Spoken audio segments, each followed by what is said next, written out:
Broadcasting live from the studios at WLKL 89.9 The Max Alternative, the sports show that puts you in the know about Lakers athletics. This is Lakers Live with Chet Novak.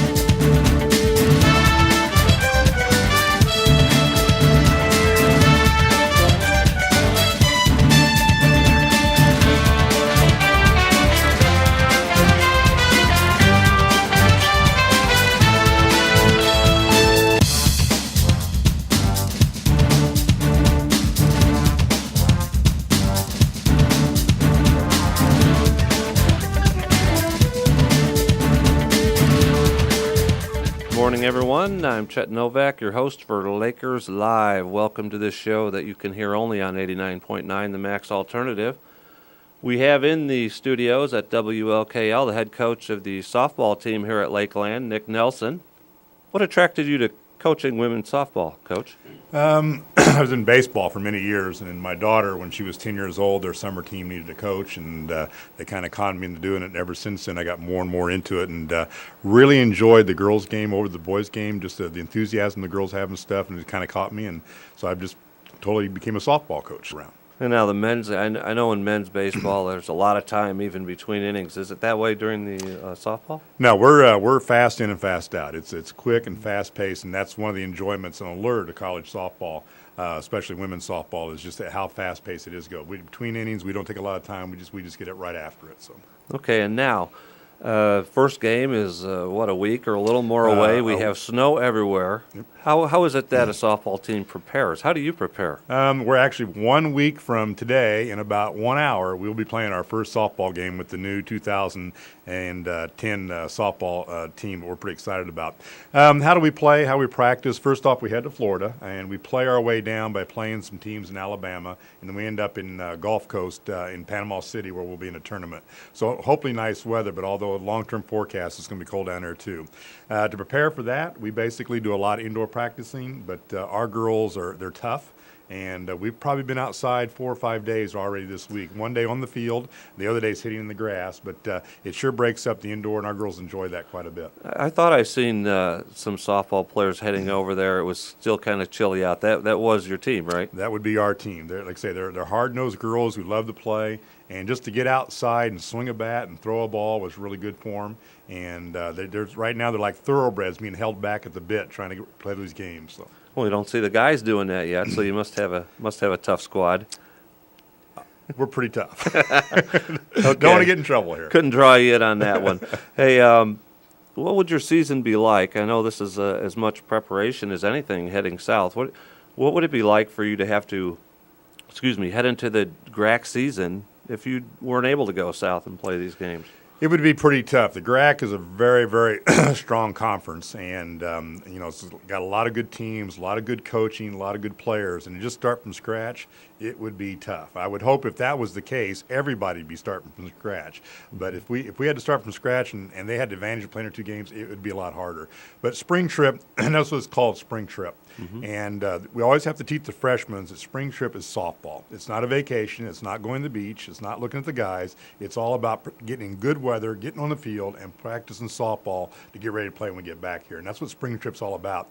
And we're going to be gone. We leave a week from leave Sunday, a week from yesterday. We get back. We'll drive all the way back. We'll be back in class, at 8 o'clock class on Monday morning, a week from today, or 2 weeks from today. And they're going to be tired. But that whole time, if you looked in there's only about 4 to 6 hours built in for free time. Okay. So you really don't miss that much school on this? Yeah, we do everything we can to avoid school. We will miss a couple days this year, as always. We've cut the trip down a little bit, save on expense, but also to save on school.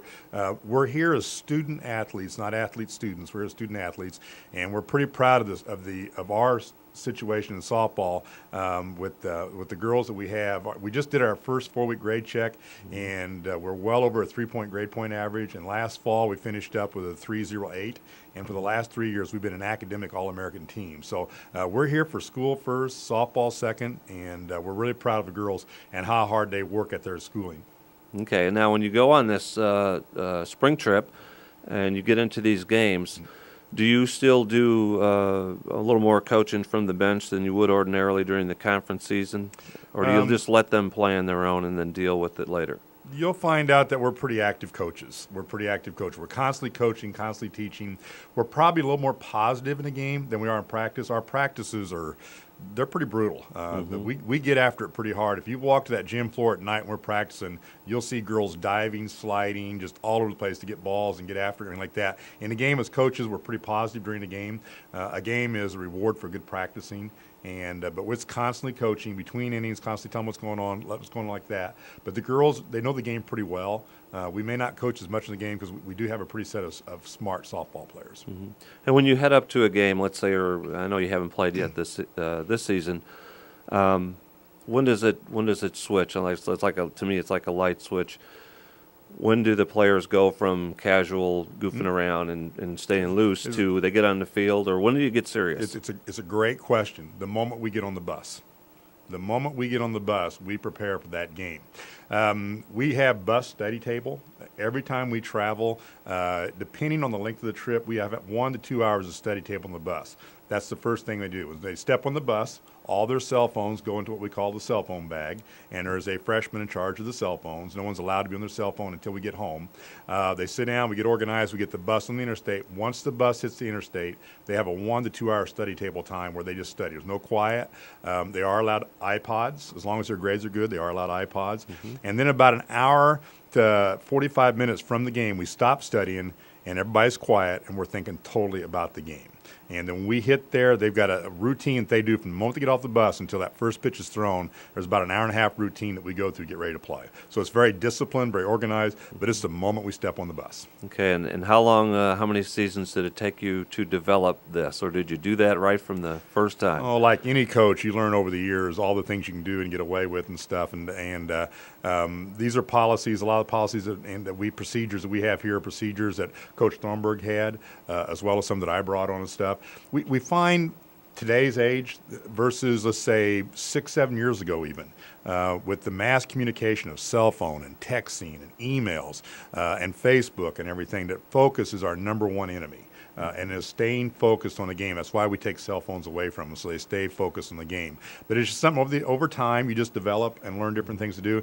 And again, the way we coach today is totally different than the way we coached maybe 6 years ago, mainly because of technology. Hi, this is